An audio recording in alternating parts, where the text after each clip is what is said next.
People are very focused on the future. And here's the thing about the human species. We only care about the future if it includes us in it. And so when we talk about leadership and leadership for the future, leadership is always about the context of the human race, the context of communities and societies. And so as we continue to move into the future, which we're always doing, what are some of the qualities that we should be looking for, we should be expecting, we should be cultivating in our leaders? I have great faith in the young leaders in the world today, and it isn't good enough for us to talk about the younger generation. Are they prepared? Will they be capable? Will they be able to do it? It's our responsibility to curate, to cultivate, to mentor, to support that. And I think one of the great qualities that leaders or stewards display is this idea of accepting the responsibility that comes to them. Leaders tend to move towards a responsibility to take up the role. Some of that has to do with ego. I want to be the leader. I'm going to lead this thing. We often find great stewards who are trying to take something that has been gifted or put in front of them and return it with increase, or more positive increase. Accept the responsibility or the cause that comes to them, sometimes even unwillingly. And I think one of the things that we do need to equip future leaders with is discernment, the ability to know that this is a responsibility that you must meet, as opposed to this is a responsibility that you should chase. There's a difference between the two. We need to equip the leaders of the future with the capacity to think contextually at all times, to start every conversation and lead every thought process with context. Context gives everything meaning, and yet context is often the first thing to leave the conversation.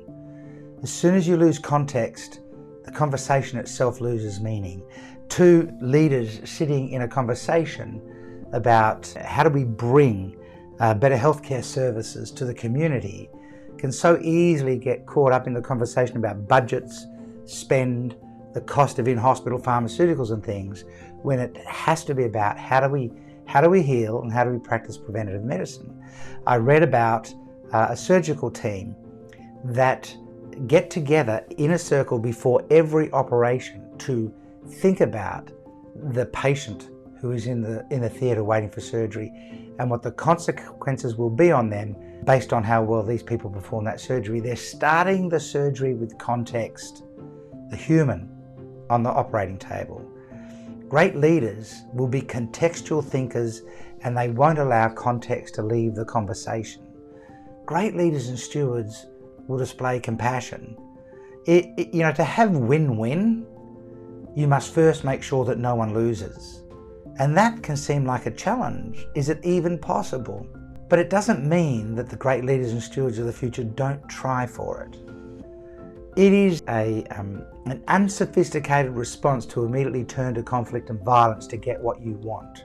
It takes deeper levels of thinking and communication and dialogue to get to an outcome across differences and shared differences. The great thinkers, the great leaders, the great stewards, in short, in the future, will learn to be leaders of wisdom rather than just leaders of trends and action.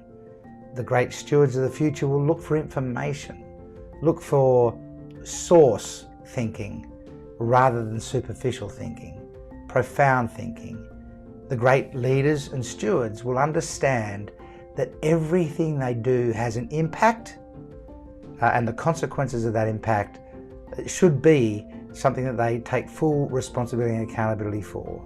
The stewards of the world accept responsibilities thrust upon them. Leaders, potentially, of the world chase responsibilities that might serve them.